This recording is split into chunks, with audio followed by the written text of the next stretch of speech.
Hi, everyone. Welcome back to the Mortgage Heroes Weekly Podcast. I'm Andy. I'm Brian. And I'm Will. Well, guys, here we find ourselves in this like no man's land of sorts. This happens every year where it's like, okay, we're in Q4, we're getting some information. All the Q3 stuff is like finally rolling out, even though it seems like super delayed. It's kind of the way it goes. You get some stuff 30 days out, 60 days out. And now here we are. It's the middle of December. Like Christmas is around the corner. First of all, can you believe it's already like Christmas time? It's just crazy. Crazy. You know, I mean, I get that, Andy. I mean, hey, Thanksgiving, I took off. Yeah, no, Thanksgiving was great. What did you do? I took off. Yeah. I wish mentally. No, I tell you, hey, Andy, and to all of you guys, all the audience, hey, if you guys ever, you guys know this, I take off on Thanksgiving. I bring the whole family and we go on a cruise. And, you know, I don't have to worry about baking a turkey. You know, I've been criticized of my turkey being dry for so many years, Andy. I still don't think I got it right? So I thought it's supposed to be tamales, though, isn't it? It's not supposed to be turkey at all. That's Christmas. Thanksgiving is what? Dude, double up. It's turkey tamales. No, I'm talking about the double up, man. You got to do them both. Yeah. No, so I'm telling you, the best thing is just go out there and let somebody else cook the turkey for you, or have lobster on the cruise. Who knows? Whatever it may be, right? Change it up. Lobster But anyways, Thanksgiving. I didn't have to worry about cooking dry turkey anymore. I didn't have to worry about entertainment. It's already there.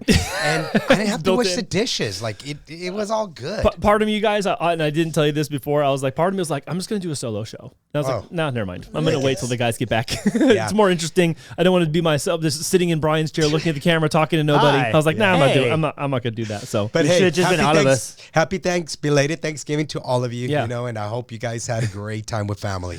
Well, I'm glad you guys are back. So, and I wanted to preface that because we're kind of like in this like middle zone where it's like Thanksgiving's past, Christmas is up ahead, New Year's is coming. It's like we're waiting on, we have some information, but we're waiting on a lot of information to really figure out what 2025 is going to shape up like. But I felt it worthy enough to still talk about right now because some of these things we're going to talk about with prices, with demand, with whether or not we're going to even be able to meet the appetite for demand. I mean, these are like honestly serious big topic issues. Some of the information like jives and some of the information in pure conflict. Yeah. So I wanted to kind of take our time today, go through these things, and then like discuss what are we thinking, what are we seeing, and then what does that mean and translate to people who are on this side of the camera watching, going, what do I do in 2025? Yeah. Sound good? That sounds perfect. All right. Well, cool. That thing knocked over. It always does. I'm going to have to move that to a different place in the show. Join us in the new year where we just throw things around on set. Actually, that would be a great way to end this year because we're going to rebuild the set a little bit. That's it. Surprise, surprise. So first article for today, guys. It's coming from Redfin. Its early stage home buying demand jumps to its highest level in no, that's not the first one. The first one is home sales surge in October. Home sales surge in October just before mortgage rates jumped from CNBC. So this is coming from October. We're like, hey, it's December. What the heck? Yeah. A lot of this is lagging information like we talk about, but now we know. So we see sales of previously owned homes were up 3.4% and sales were 2.9% higher than October of last year. Correct. So where's this whole like freezing economy that people are talking about? Is it fake? Is it real? Is the housing market in trouble? Is the housing market doing good? What do we make? I see all the headlines you guys do. I see all the YouTube thumbnails. Like, what are we making of the housing market right now, guys? Yeah, I mean, it's I've seen it. Obviously, we're going to fast forward to December. It's like the brakes just pumped, right? What a lot of people don't understand is, it gives you that confidence when the rates are lower. And remember, we're getting that momentum from that August, September. We're gaining momentum. It's some of these things, it looks like it really was happening for October, but that's just momentum created. Because in mid-November, we started kind of seeing a little bit of the people are kind of, I'm going to be on the fence. Mm-hmm. Even though it was after elections, we still seen more people saying, I'm going to still kind of be on the fence, but a lot of people decided to make that push. Yeah, some of that's behavioral. People are like, I don't want to move during the holidays. Like, I might as well just wait. And that's standard. Yeah, that's very typical. And that's the point I'm bringing up. Okay, so for some people, again, there's like the other part of that where sometimes people are like, no, holidays is a great time to move because it's a transition point. Start the new year in my new place. I get that mentality. Yes. I also get the people who just park their butt and like, you know what, I ain't doing nothing. Yeah. I'll come back in January. Don't hold your breath. Yeah. But I mean, again, but this is good data. We are getting. There's more activity this year. I mean, 2023 was just horrendous. Yeah. It was tough. It was a tough rough year. You know, it was just not a lot of homes were being sold at that point in time. Yeah, and I'm going to agree agree with what Lawrence Young said in the article that the worst downturn in home sales could be over with increasing inventory leading to more transactions. And I think, towards the end of the year, a lot of people know that in 2025 rates are going to be descending. So I feel that people are going to be quicker to jump into the market at the beginning of the years because of the pent up competition that is, I think, going to bring a lot more buyers in the early stages of the year. And we see rates touched high close to the 7 range in October, and then November started kind of being flat, and recently going into the new month, I feel that rates have been trickling down slowly, and it was in mirror to last year's data with the rates. Same thing. It happened in November. Towards the end of November, things started coming down, and we've been having a good week so far. Small wins, but it's still coming down slowly, leading into the Fed conversation this month. Of course, I mean, a lot has to do with everything that we see. Our CPI was a lot better than. Here we are. The Fed's going to be meeting in a couple of weeks now. I remember that they were saying that the chances of them cutting rates was like 89%, and that's been reduced to like 60-some percent. I mean, I think if that happens, again, if they do something, that's an admission. If they don't, that's an admission too. Yeah. And on both sides of the coin. So can they play it both ways? No, they're going to have to make a decision. Yep. That decision is going to tell us something. To your point, Brian, you talking about kind of like the reflection of 2023. Like, October we saw those highs where we were touching 8, and it was like, ooh, that fire's too hot. They pulled their hand back, and now everyone's like, ooh, we're touching 7s or 7 1/4. Ooh, that's hot. It was like a mini version of it. It's like lower, but it's kind of that same kind of arcing angle.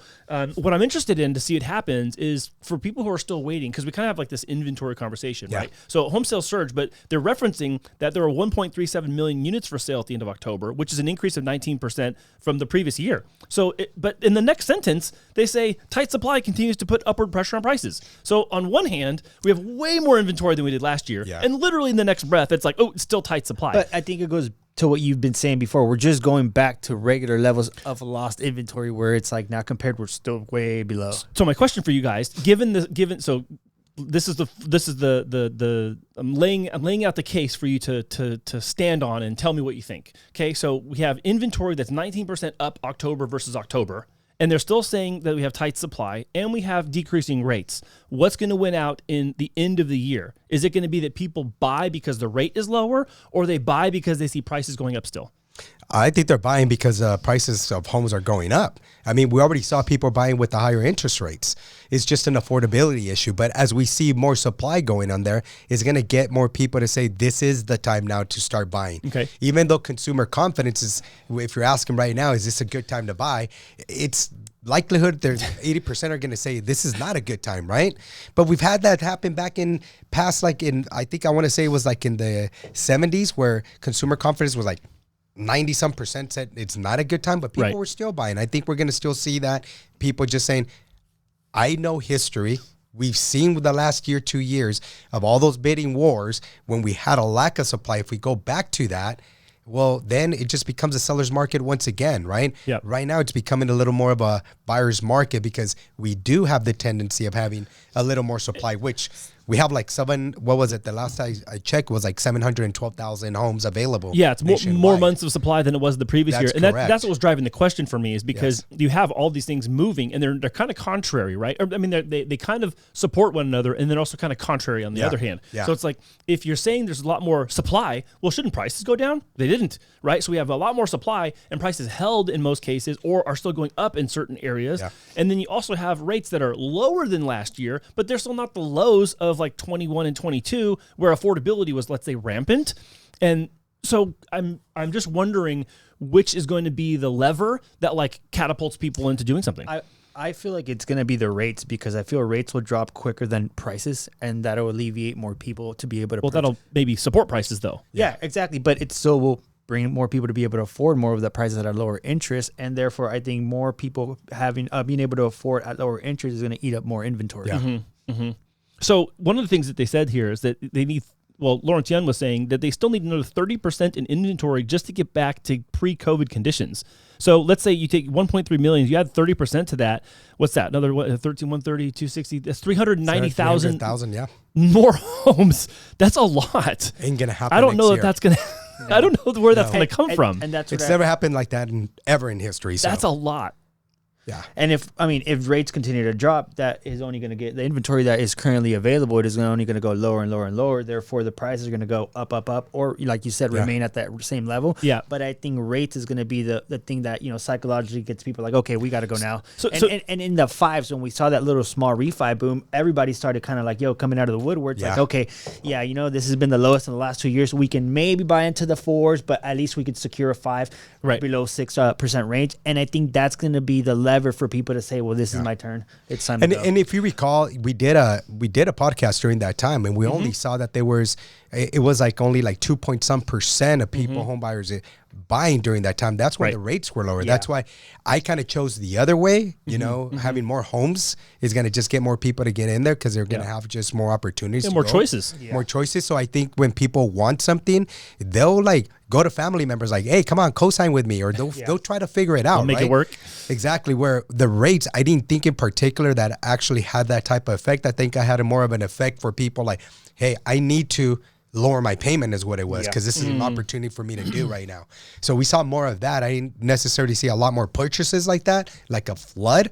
2 point something wasn't a huge difference in comparison to last year, what it was. So one of the things that they're talking about here too, and it's at the very end, but they're talking about how, buyers and sellers maybe jumping into the market could be the result of pent up demand. And one of the things they reference is something we talked about, which is waiting to see what the election results are. Yeah. So do you guys think that when we look back at November and December 2024, so picture you're in Q1 2025, we look back in the rearview mirror, do you think we're going to see a blip on the radar for those people who are waiting for their preferred candidate to win? Do you think we actually will see that or no? No, we haven't seen it. We're already, like you said, almost close to mid-December, and I haven't seen it. Okay, and I'm not asking because I think that's what you're going to say. I'm asking because I'm honestly curious about this, because what were all the surveys saying prior to the election? Everyone's waiting to see what the result's going to be, and then they'll make some decisions. Exactly. So now that we've been several weeks into the decision, I know that that's not even enough time to make the choice, but I wonder how much of that are we just running into that clash of the holidays, waiting to the new year, behavior stuff going on, along with the, my preferred candidate won. Yeah. So I'm just curious what you guys think is going to happen. Well, headlines, right? Well, right. It makes me go, well, how much of that was legit or not? Correct. Because make you go, Or was it a big stall? A big swath of people were saying supposedly they're waiting until they knew the answer. So then what I'm expecting then is now you know the answer. Yeah. Those of you who had your candidate win, shouldn't we see them flooding through the front door? I don't see that happening. It's not happening. I think it's also psychological. Like we're towards the end of the year, a lot of people that say, "Hey, next year may be better. I'll just wait it out." Yeah. And if you're in a situation where you do have to move, then they'll take action. But I think for the most part, everybody that won, I could finally sleep at night, And if you're not, you're probably upset. But at the same time, they're like, okay, now I know what's going to happen. Or at least I have a better idea, of where things are going to go. So I can stay put knowing that either I got my candidate to win, or, I didn't, and now I'm not going to do anything. Yeah. So I think there you go. That's a good point. Yeah, that's good. I like that. That's a good point. I mean, hey, we had a friend that he worked for the state. And if you need a grievance, you can take time off. What are you telling? Sorry, I don't know this story. Share this story right now. Go ahead. So when we went to our trip, basically, it was right a little bit after the election had passed, and one of the people that was out there works for the LA County or something out there. We don't want to. We're not going to say names. We're not going to say names. Just share the story. Yeah. But they basically, sent out an email saying that, hey, post-election, if you need counseling to deal with, the results, they'll be available. Take a day. Go ahead and recollect yourself. And then we were all looking at each other like, yo, I got to take a day. Take enough time. Even and find the proper, channels. Basically, hold yourself together. If you need counseling, they'll be available. Please, suit yourself. Basically, take your time to mentally just, I guess, and if you need counseling, it's there. Wow. Okay. We were like, can you share that email with us? We'd love to share. That's interesting. Obviously, you can't because that's an internal thing with the, and that was wow. Again, he works for the state. So it's just kind of like, what is going on? What's interesting to me is we've lived on both sides of this now for the last 8 years, right? So correct. Trump won in 2016, Biden wins in 2020, Trump wins again in 2024. It's like, was there bereavement or not bereavement? But was there this? Did they say that in 2016 too? Did they say that in 2020? I don't know. Again, like that seems. I'm sorry, that's just weird to me. Oh, yeah. We definitely didn't have that policy. I don't think anyone took a day off the day after the election here. Yeah, hey, you guys. I remember seeing you all here the next morning. So if the audience has that, they could share something like, hey, share that with us. That would be awesome. That's interesting. I'd like to see more of that. Well, let's continue. I want to go on right away to early stage home buying demand jumps to its highest level in 15 months. That's awesome. Despite high mortgage rates. So here's this demand thing. This is from Redfin. So here's the demand thing back again. And so they're saying that their home buyer demand index, which is seasonally adjusted, rose 17% year over year. That's a lot. That's enough to like celebrate. If we had let's say we had a 17% increase of our gross sales this year, that would be wonderful, wouldn't it? Oh yeah, of course. So people should be celebrating this. But like we were just talking about, how much of the demand is being driven by price? How much of it is being driven by rate? How much is it being driven by the election outcome? Yeah. These are all reasons that we had been given prior to the election that people were either taking action or waiting to do the thing of buying a home. Yeah. I think it goes back to what Will say. When people want something, they're going to go out and get it regardless of, the price or what they have to do. They'll figure out a way. And I think that it shows in the numbers because if if we're seeing high rates, prices are being the same and people are still purchasing more than last year, I mean, people are either fed up with it or they're like, hey, this is the new norm. Yeah. This is the new norm, which is something similar, like funny that I've been seeing a lot more since we've been talking about that, how they're conditioning people, the new norm. And little by little, they're just putting things out there to kind of condition people to say, this is the new norm. And I see it. Oh, yeah, because, we haven't said the word transitory in quite a long time. It's not transitory anymore. I guess it's not transitory. I mean, yell at me in the comments for that one, but that seems to have gone. Where's soft landing, by the way? Have you guys heard that recently? I haven't heard that recently not either. Anymore. We've landed. Normalization. I actually wrote a note about this for later in this article because I think some of the Fed speak we're hearing from Jerome Powell and other Fed members is to try to normalize where we're at. Yeah. Like this whole, it's going to go, it ain't going back. We're not going to see mortgage rates in the twos. Yeah. I'm sorry. We're not going to see that. At least in the foreseeable future, again, unless there's some like cataclysmic financial event or something that happens that causes us to have to do that. It's not going to happen. And so I'm kind of tired of this kind of talking point where it's, pent-up demand. And it's because essentially that's just code for FOMO, in my opinion. Yeah, it's just of course. People had fear of missing out and they're just buying. Yeah. Now, I understand there's real life reasons people have to buy a house. You got to change a job, career change, divorce, getting married, having kids, aging out, whatever the situation is. Those are always going to exist. Yeah. But like that willing buyer who is now saying, you know what, I guess it just is what it is, and I'm going to go ahead and step into the market because they feel like they've missed out, and they should have maybe they regret looking back 12 months, 24 months ago, I should have done this. I should have done that. Now I got to.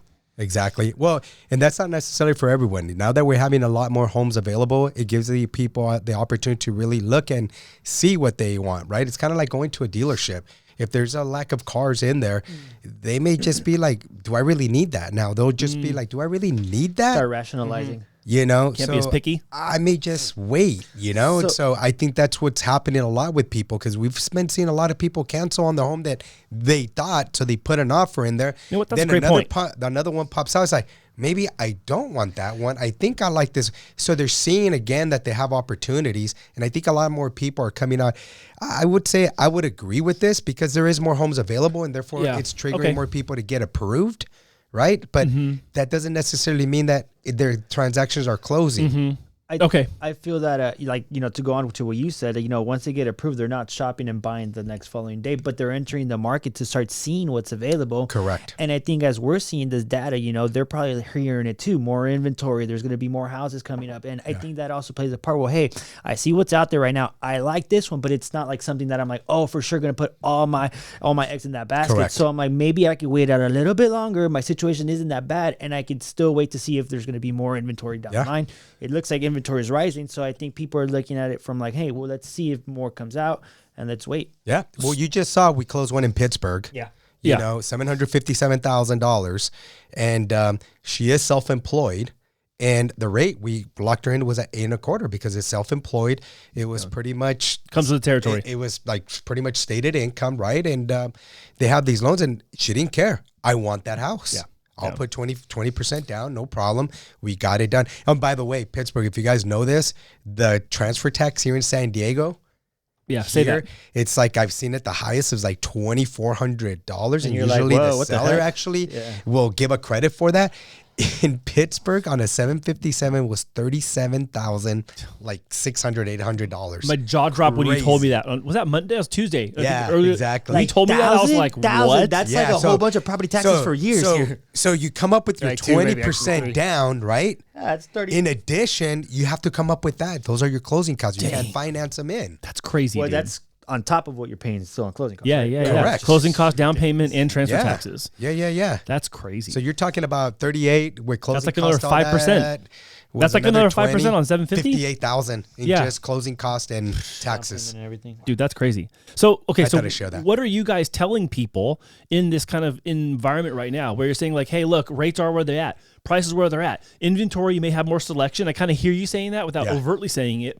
What are some of the other talking points you guys are helping people with to help them overcome this either FOMO or, needing to just kind of deal with the reality of what we're facing? For me, it's going back to the old basics many years ago. Everything was, for me, I used to tell people, like, if you're looking for a home, drive around the home, drive around the area, understand your area, know your schools. If you have, kids in a certain age, go and just drive around. Get the feel of it before you even say, yes, I do to this home. Because remember, the I do is a long-term commitment, and sometimes you think it's going to be a year and you're in there. And if you're not happy, that year may feel like a 5-10 year problem. Right. Yeah. And if you do sell that property, I just had a client go through the same thing. I was telling them, listen, don't go through the condo. You could afford a home. You're already in that area. Go to a home. Fast forward, not even a year. Guess what he did? Put the house on the market. He took a $25,000 hit and is now renting because he's just going to rent right now for a little bit to recuperate that loss. Yeah. And now he's like, I should have just listened, right? I shouldn't have gone with that 2-bedroom thinking, oh, this is my home. This is where I'm going to be. Well, fast forward, he has two kids, another one on the way. That home no longer works. Yeah. That townhome. Yeah. So really, like, I suggest with people, just pay attention, like fast forward yourself, visualize yourself there. So I think with that information, that advice, people, they're not so quick to want to make that decision, just put that offer. It's making them think. And that's what we have right now with a lot of our clients is like, they're really thinking it over. Okay. No, and I follow along with that. It's like, look at your situation, look at your options, and then fast forward. Is that purchase, is that fitting your goals in the next couple of years? Are you going to be able to make that payment? Are you okay with holding that house for, 3-4 years? Because likelihood of you, moving in that time span is going to be very minimal. So I think just understanding your situation, and as long as you're able to make that payment right now comfortably, you have some relief down the line. The downside of that is if you wait, you're going to basically pay at a higher price of the house, and you end up probably either paying a little bit more or the same. So there's really not much savings, but you'll start, building that, responsibility of I have the house down the line. You'll be able to, manage that and use that as a stepping stool if you're unable to. However you feel, right? Yeah. Well, and the reason I asked the question is because I know that you are uniquely answering specific things for people based on their circumstance, but also the kind of the market environment is the market environment for everyone involved, but they have different reasons for what they are trying to overcome, whether it's behavioral, psychological, affordability, life circumstance, that kind of thing. So it's important for me, for other people to know, because on the receiving side of like watching podcasts and shows, the person who made that content, they don't always know that I might be actually curious about, well, what problem are you solving in that same way? And that's why I want you guys to be able to talk about those things is so that, others who are watching this go, you know what, that is my situation, or that sounds like my situation. Yeah. Oh, I could actually do this, and they can step into that thing, or no, maybe I shouldn't right now. Not to self-select out, but like if you are definitely know this is not the right time, then that's fine. Do the right thing when it is the right time. Yeah, no, and that's why one of the things how we prepare, our clients is obviously we give them the tools to go out there and to make the best decisions, for them and their families. So we give them a calculator sheet to it with 3 comparisons. We give them what their max is, what their max is, and then we give them the first 2 scenarios so they can put in there. So if let's say we got them approved at 900,000, they only need 750. Yeah. Plug those numbers in. If it has an HOA, if it has an additional property tax, plug those numbers in to really give you the best idea possible of what that payment's going to look like before saying I do. So last question on this one, guys, from Redfin, because it's sourced by Redfin, so it's kind of their own internal survey, which they're publicizing. Do you think that the respondents that they got saying that it's, they had a 17% increase in their demand index, do you think that's across the board, or do you think that's just selectively them? Do you think the same would be true if it was Zillow asking the question, or if it was, Keller Williams asking the question? Do you think it's representative of buyer sentiment as a whole, or do you think it's just they selectively are having this kind of opinion? I'd like to see other people do the same polls, but I think it might be just to them because they're depending on who they're polling or who they're getting the information from. Somebody else might look at a different area and get different numbers. So, but the thing is, Zillow and Redfin, they have the highest people that go in there and view of homes, right? So I think that would be good data because they are like the two top companies that actually get a lot of buyers that go in there, search for homes, actually apply through it and all that stuff. So I would say it's pretty accurate information considering that they are one of the two biggest freaking... Yeah, and they're basically like the Google of house searches. That's correct. They are. It's Zillow first, and then I would say it's going to be Redfin. Redfin, yeah. So I think the data is just, it's going to go there, but I mean, they're getting it.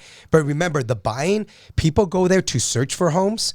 That doesn't necessarily they close homes with them or qualify. So, let's just say they have 100 homes that people bought in that month. Not all 100 people went through Redfin. They've gone somewhere else too, So who knows? I think the data is pretty good, but it's not going to be accurate to the T like that. Yeah, I think it's representative. Even if it's a plus or minus 5% variance, it could be as low as 12 or as high as 22. But I think that their sample size is large enough that it's qualifiable. That's correct. Right? I think it's good enough that I go, you know what? That makes sense about 17% because tracking with what we just saw is inventory increasing like 19%. If inventory is increasing and then you're claiming it's been pent up demand that's going to cause people to come forward, well, then almost an equivalent amount of people would have to come forward to absorb that demand. Exactly. That's kind of where I was going. I wanted to hear you guys before I said that. Yeah. So, okay, well, then let's move on. I want to talk about the next one from Housing Wire. Here's why we won't build millions of new homes. This one is honestly probably a big problem because we need millions of new homes. We need a lot of demand. I know that means something for pricing of homes if we just flood the market, but also we will have a functional, I'll say technical problem of building that many homes because that takes a long time. Yeah. It's not like you can just make a million overnight or even in a year. This is going to take years to do this, but we need more than millions. But this is making some statements of why we can't. So we have heard a lot about the need for millions of homes during the run-up to the election and then even after the election. So here's some of the problems we're gonna face. Building permits is one of them. The potential use of federal land is going to be the other. I think things are going to get tied up in court cases for however many months or years that's going to take. More than 4. I don't think that it's realistic for us to think that we are going to have millions of homes in the next 5 years. I think it's going to be maybe million homes in 5 years. Yeah. I don't think it's going to be millions. No, agree, disagree? Not. Yeah, no, I agree 100%. This is not going to be convenient, nor is it a fast process for builders. You guys got to remember, inflation is a real thing. It's happening. So, it's just not a figment of my imagination, like they're telling me it is. And at the same time, I thought I was imagining things this whole time. They're also not going to move fast, right? They still, most contractors still have a bad taste from 2008-9. That'll sink your pricing. You do too many. You flood the market with it, then it's going to sink your price. That's your price tag. So there's an advantage for them to slow walk it, if you will. And that's why our federal government's willing to give some of their land. Hey, you guys build right here, but a lot of times there's not going to be a lot of takers just like that. I mean, I agree that there might be a lot of stipulations that brings down their profits. There's it doesn't even make sense. I understand, but I don't know if that's a great business move. So they'll be hold on. And the people that do, they'll probably do it. But here's the thing too, Brian, is they may give us all these incentives that sound great, right? But if we build slower, that just keeps the pent up demand. Yeah, it keeps the pent up demand going. That way, when I do put my house and I build, these, because remember, they release these homes in stages. Right. Right? Back in 2008. Phases, Remember? Back in 2004, 5, when they were building back here in our backyard, it was crazy that they had a lottery system. Yeah, to get into phase 1. And it wasn't, to get in whatever phases, you wanted to get in the first phases right away because, by phase 8, 9, you already know how much. You already have 30, 40, 100,000 in equity, right? So that was good for you. And that process took about another year or so.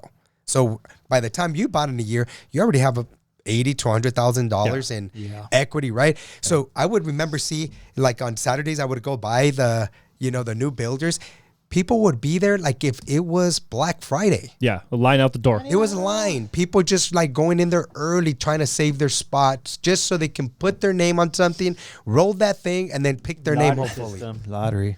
Crazy. So the claim, one of the claims here is that the housing report that they have shows that builders would get more bullish when mortgage rates head towards 6. But you know what's funny is they set the floor at 6. They didn't say 5.5. They didn't say 5. They certainly didn't say 4.5 or 4. They said 6. Yeah. So back to the whole like normalizing the current market, and where we're at now is kind of where we're going to be. This like 6 to 7. Like the claim again is builders will become more bullish when rates go back towards 6. Yeah. So we believe that. We don't believe that. Of course. I mean, I believe it not because they're saying it. I do believe it, but it's not going to be like, oh, okay, well, I'm already building 20 homes right now, and let's just say a month, right? Oh, I'm going to build 30 now. No, I think it's functional. I'm saying it because I think it's functional because again, there's a lead time to this. You can apply for your permit today. You're not breaking ground tomorrow. Nope. You're months in the process before you're breaking ground, before you're getting all the stuff happening to build a structure someone could actually buy and live in. Yeah. So, but not months. It takes years, guys. I'm trying to be favorable. I know it takes years. Like, you know, this is crazy. People think it's a fast process. It's not a fast process. Obviously, we have our own deals. They're not big buildings like this, but we're doing it at a smaller scale. And that takes and time we're like a year and a half, 2 years in. Right, but what I'm getting at though is if we know it takes that long lead time and they're not doing it now, does that suggest that they aren't anticipating 6s in the future? Yeah. Because you're talking about lower mortgage rates in 20. You see what I'm saying? Like when I step back from all of it and I go, wait a minute. Well, if they are expecting 6s to be kind of like this bullish arena, then and it's not 5. Okay, so if 6 is our target and we think 6 is on the horizon, wouldn't they be taking action right now? Right now. So if they're not taking action, that would mean that maybe they don't expect 6 on the horizon. Exactly. That tells me something too, and I kind of don't like that. Interesting. The argument I got something to worry about. Yeah. Well, not worry, but the reason I'm saying is like is that if that is the marker, then that also thinks that also says that's where they think the sweet spot is for buyer demand to qualify. I think it's about affordability. Back to your point earlier, the affordability I think is being driven by that because then they know, oh, it's not just sentiment that can bring people in; it's that they can actually get keys from me for buying at this price. And here it is. Here's the facts, right? When you're looking at the permits, housing permits, and stuff. Yep. So it's all there. Yeah, it is single and what's crazy, not crazy. We've seen this too. Single family permits are in the tank. But the multifamily permits are like skyrocketing because people want these 5-unit, 10-unit, even little mini neighborhoods of 20 or 30. I think. And why is that? Forced appreciation, leverage, being able to make money off your property, profit margin, and profit. Yeah, and density, right? We're finding a lot of issues with density problems. We're starting to have more people wanting to be within the city. Because everything's there. The cities are becoming funner now. Like I go to downtown. Before it used to be like, oh, okay. Now there's a lot to do in the city and downtown. You know, it's so different. People walking their dogs. There's like, you sit down and you could just people watch. You got now, most cities are now having like their stadium there. So it's making it like where it's gravitating people in. You see our mall before, like here in downtown, the mall, believe it or not, guys, the mall building, Horton Plaza, was the reason why our downtown changed. Yeah. Well, right. It was a center point. A lot of people. It was a center point, but prior to that, it was just a lot more adult pornography stuff going on over there. You didn't even want to go over there. Clubs were janky. It was just down office buildings and a lot of chaos downtown. Changed. As soon as that came in, it started changing everything. Yeah. Right. And now with the stadium there, like look at our bars and all that stuff. Everything's just so much funner. Yeah. When would you see one of the streets close for pedestrians just to walk and see, hey, I want to go to this restaurant. Right. No, the gas lab now is like walkable. Right. No, before they would not close that. No.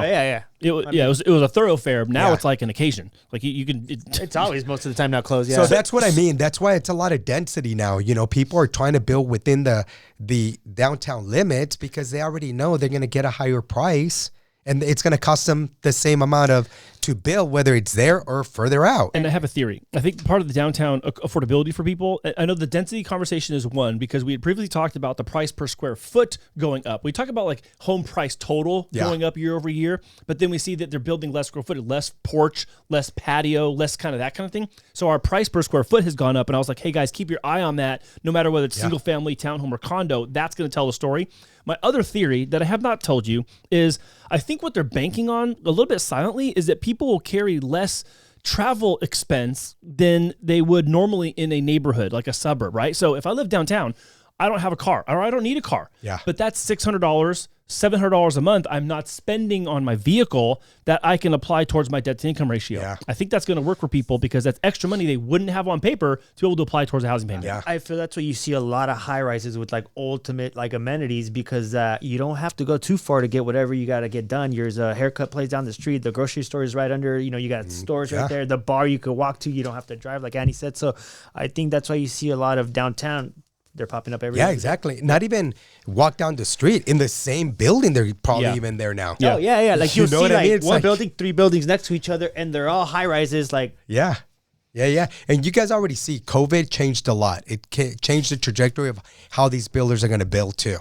Because we're starting to see even commercial buildings now being transformed converted to multi-use, to mixed use. Yeah. Where it's residential now with business because people are working from home. yeah. So ultimately when all the chips fall, what do you think is going to be the catalyst that will address the apathy that there is for building? Is it just going to be pure profit, or is it going to be actually like people who step forward trying to actually solve a housing problem? Do you think it's going to be both? Like, You really want question. that? No, it's not tough. I think it's profit. It's always going to be profit. Only, yeah. Listen, you only have one Mother Teresa. And there's a reason why we only have one Mother Teresa. Okay. Not everybody's out there to give, right? But we have a lot of people that need to make a profit, that live off a profit. And therefore, we do things out of profit, you know? And the majority of people, I would say, it's going to be for that. So they're trying to figure out how we're just going to make sure that when we're building, how we're going to profit. So keep it down.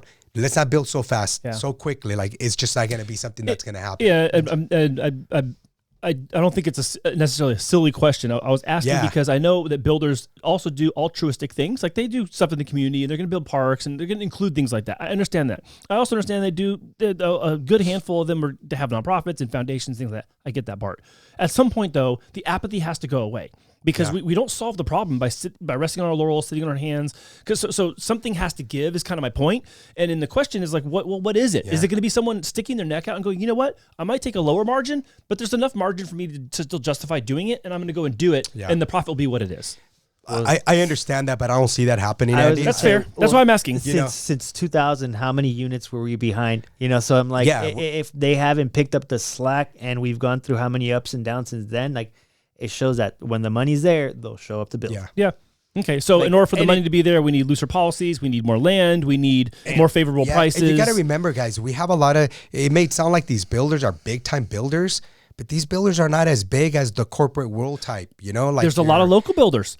There is. And these guys, if they don't close a certain amount of homes, they take a loss on a home or two, that could just deteriorate their whole business. Well, let's put it this way. Let's put it in context for everyone watching. Let's say you build a neighborhood with 10 single-family homes.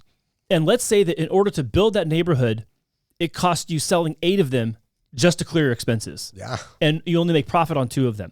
That's tough. That could be, if you talk about a 20% margin, like drive by a neighborhood, count 10 homes, and think that 8 of those homes, it took you to sell 8 of those just to make the neighborhood possible. And then 2 of them you made profit on. Yeah, that's a lot of risk, right? That's a lot of risk. And here's what a lot of people don't understand is these developers have a certain margin that they have to sell the home for to offer these incentives, et cetera. That's why they offer those incentives to attract people to come in. And, if you notice, they've been removing a lot of the real estate commission. They used to pay 3% that's right. Now they give referral fees of like $500, flat fees. Like you don't get a percentage anymore. And good luck if you don't sign up to be the person representing your money. And why is that? And so why do they do that? That's because they know their margin is compressed as well. Profit preservation. Yeah. Yep. So we got to consider all these factors that come into play. Yeah. Makes You know? sense. I mean, because they're squeezing over here to. What bring we it over here, need is yeah. we need Red Rocks and Black Rock and But Red Rock. I was thinking already casino Red Rock. Hey. in Vegas. Yeah. Black Rock, like, come on, you guys have all these trillions of dollars. Come on, instead of trying to But make do it a we- renter's nation, Oh, come God, on, go but in do we there. want that? Do we want that? No, what we're saying is like, now you guys develop. Look right? at how uncomfortable I just got. I'm like, oh, I know. I don't want to talk about them. Yeah, imagine developing, huh? No. I just see things are working right now. Yeah. They're gonna keep steady Eddie with this. What I'm curious about is who will flinch first. That's what I'm wondering. Who's gonna blink? Yeah. Is it gonna be the Fed? Is it gonna be the mortgage market? Is it gonna be builders? Is it gonna be local municipalities? Is it gonna be the government? Like someone's We'll see. gonna blink, someone's gonna flinch, and then I think it's the game's on. Yeah, I think it's gonna be local municipalities because they're gonna be just They're gonna need F it. it.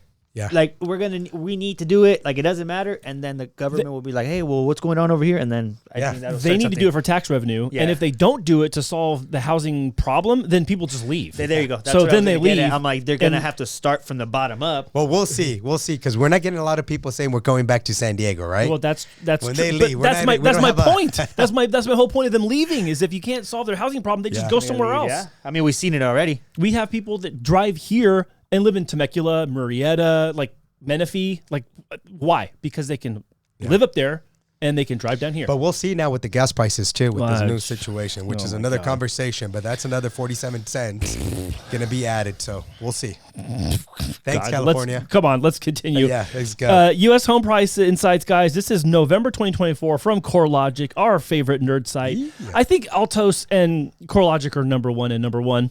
They're tied For at the a reason. top. So here's what's happening, guys. Month over month, house prices were up. Year over year, house prices were up 3.4%. And the projection and the forecast is next year. Guess what? Another 2.3. Up 2.3. again, another 2.3% on top of this year's 3.4%. Come on, haters. Where are you at? What's going Yeah. on? Explain it to me, haters. What's Yeah. happening? And this is I'm not trying to egg people on, but like, Yeah, honestly, what's going on? I thought house prices were supposed to fall last year, and then this year, and then the next year year before too. that.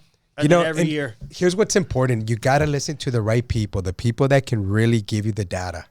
You know, that's who you, if you're not getting it for CoreLogic, you're not getting it for Altos Research, like really don't go with all these other people that are just kind of putting information out there without proper data. I was gonna say a lot of people you'll get a whole bunch of like personal opinions mixed with the data mixed Yeah. with their personal opinions, but these nerd sites honestly are just gonna give it to you cold, raw, Nerd sites, and numbers don't lie. People do. So Yeah. I would definitely agree with that. But I like this right here, San Diego. We could expect another 4.7% increase. Yep.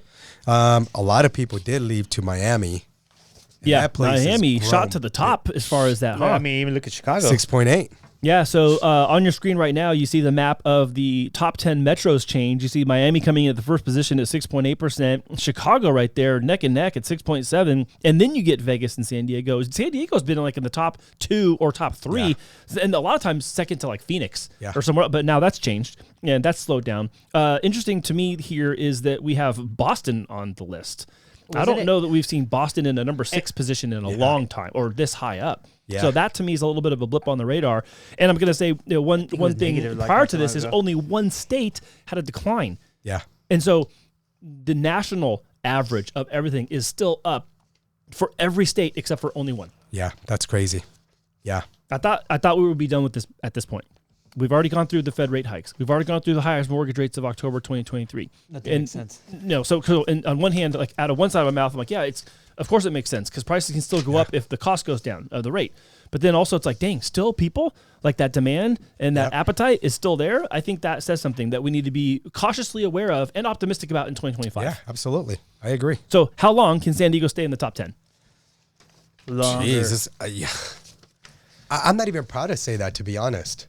But like San Francisco's not on here. Yeah. LA, Orange County isn't on here. Come on, San Francisco. No, but I'm just saying, like, no, come on. But I'm saying is like California is typically looked at as a whole, as a state No, of like, I know. oh, everything's just expensive all the time, You everywhere, know, right? San Diego is beautiful. San Diego has a lot. It's just a beautiful city. You know, I'm not trying to crap on San Francisco. No, There's- I'm not There's already crapping. hold on. What Here's I'm the joke. saying is- There's already enough people crapping on San Yeah. Francisco. There it is. That was my favorite part of the show. Jeez. But no, Okay, I'm sorry, I just San say San Francisco. Diego got the best weather in the world. Like, it's just so predictable. It's just a great town. I don't know. I think the weather comment was the most predictable part of the weather. No, I think San Diego's going to stay here, guys. Yeah. Memo, you made such a great point for so many years. Look, if people who want to be in San Diego, you're landlocked to the left. We have the ocean. To the east, we have the mountains, and to the south, we have our good friends in Mexico. Yep. And we love I lovingly they're building up too. You know, I lovingly call Chula Vista North TJ because I love it. And I don't know if TJ considers himself South Chula Vista I or was not. just saying, what about the other way around? But we call it Chulawana. No, but to your point, like how many more people are moving down there and they still run their business up here or come to work every day and they use that Century Pass to come into the... That's what I was going to say. If you go really close to the borderline, like, right by the San Isidro crossing over, you're going to see a lot of sky rises up, and they're like very luxurious places where people that are self-employed here live over there, or self-employed over there, make a good living, but, want to work, like live over, same thing, like work over here. Yeah, that's why the rents have gone up over there too. We have military people living over there. Yeah. Believe it or not. They have to get, they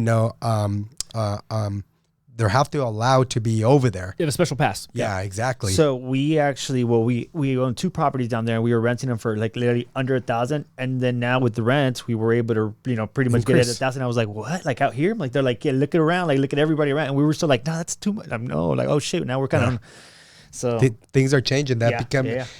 It's so much affordable there. I mean, when we go eat, I'm always want to take the tab. I go to like 4 friends or the family. Like, I got this. It's like $120. I'm like, $100 to feed 10 people. We're here. It would have been like $400, $500. No, not happening.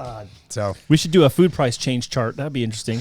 Then you can bring back your torta argument again. And be like, hey, my sandwich is getting more expensive every month. And then the dollar menu, perhaps. All right. Well, so what I hear you saying, not saying, is like just expect the same from San Diego. It's going to outpace the nation. And it's going to outpace for all the reasons we know. It's the weather. It's the demand. It's the amount of affordability that people still have here. Correct. It's the military presence because of the VA thing. It's all those things. We're the second largest military town. I think San Diego is one of those areas where you like everything that's here. There's not really much of a downside. The only thing is that it's really expensive. Like you go to other states, like I got a great house, but I'm out in the woods. I'm over here, but the weather sucks. So it's like here you know what you're getting. The only thing is that you also know what you're paying.